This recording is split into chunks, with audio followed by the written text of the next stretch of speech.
మోడీ అంటే ఒక నమ్మకాన్ని కలిగించే వ్యక్తి. కరోనా సమయంలో మనందరి ప్రాణాలని కాపాడాడు. చంద్రబాబు నాయుడు గారి యొక్క కీర్తి సుధ ఇది. మోడీ గారి గురించి ఆయన వాళ్ళు మాట్లాడినటువంటి కీర్తి సుధ. ప్రపంచంలో భారతదేశాన్ని 5వ స్థానాన్ని నుంచి 3వ స్థానానికి తీసుకొచ్చాడు. అమెరికా తర్వాత మళ్ళీ మనమే చిడతలుచుకుని యమకుట్టుడు భజన, మామూలు భజన కాదు ఈ చంద్రబాబు భజన, అసలు మామూలుగా హరిలో రంగ హరి.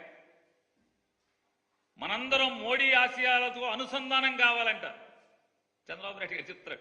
మనందరం మోడీ ఎందుకు కావాలి? ఈ 5 ఏళ్లలో గడిచిన 2019 నుంచి ఈ రోజు దాకా మీరే తిట్టారు కదా, మీ బామ్మర్తో తిట్టించారు కదా, మోడీ లుచ్చాహే బచ్చాహే అని. ఆ మోడీ లుచ్చాహే బచ్చాహే ఇవాళ అచ్చాహే ఎట్టా అయ్యాడు? ఎలా అచ్చా అయ్యాడు? ఎందుకు అయ్యాడు అంటే మీరు కూడబలుక్కుని దొంగల ఊళ్ళు పంచుకున్నట్టుగా మీరు ఏకమైపోతే సరిపోద్దా? ఈ రాష్ట్ర ప్రజలకి మీరు ముగ్గురు ఎందుకు కలిశారు? ఏంటి మాకేంటి ఈ రాష్ట్రానికి ఏంటి అని చెప్పని ఒక్కటి చెప్పలేదు అక్కడ మీ ముగ్గురులో.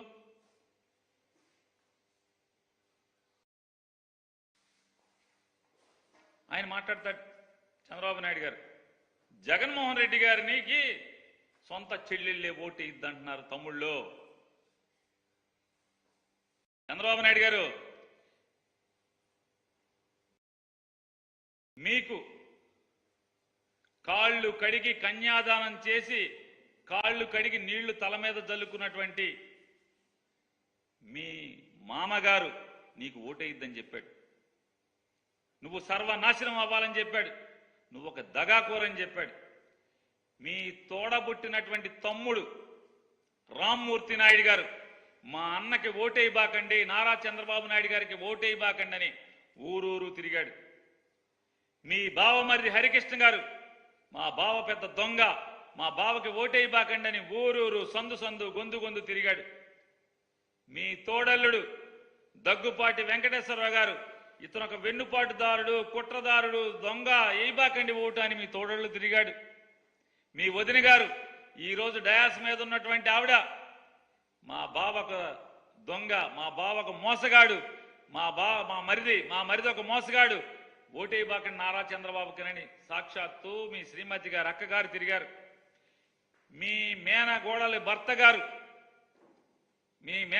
భర్త గారు నార్నే శ్రీనివాసరావు గారు చంద్రబాబుకి ఓటేయబాకండి అని చెప్పని ఊరు ఓడా తిరిగాడు. మరి మీ చుట్టాలంతా ఆగా తిరిగేశారు కదా. ఇవాళ ఈయన మాట్లాడతాడు. ఇకపోతే మోడీ గారు